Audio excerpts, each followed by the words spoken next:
નમસ્કાર દર્શક મિત્રો, સત્યનો માર્ગ ન્યૂઝ ચેનલમાં આપ દર્શક મિત્રોને હાર્દિક સ્વાગત છે। તાપીમાં માપણી કરવા ગયેલી ટીમ સામે વિરોધ કરતા પોલીસે કર્યો બળ પ્રયોગ। વિરોધ કરતા ટોળાને વિખેરવા પોલીસે લાઠીચાર્જ કરી તૈયાર ગેસના સેલનો ઉપયોગ કર્યો। સોનગઢમાં સાતકાશી નજીક ગોલણ ગામની ઘટના।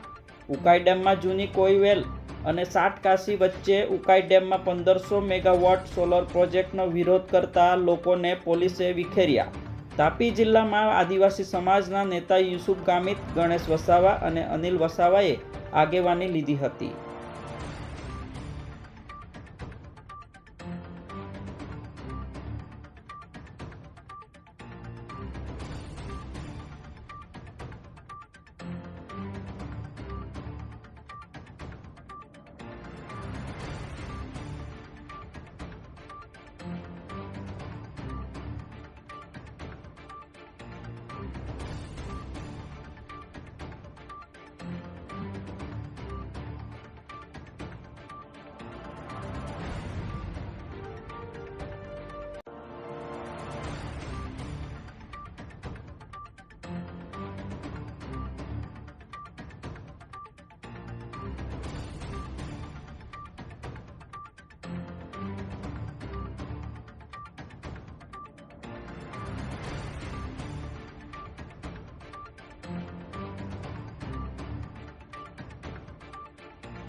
અમારી સત્યનો માર્ગ ન્યૂઝ ચેનલને લાઇક, સબસ્ક્રાઇબ, શેર કરો જેથી આવનારી નોટિફિકેશન આપના મોબાઈલ પર સૌથી પહેલાં પહોંચે।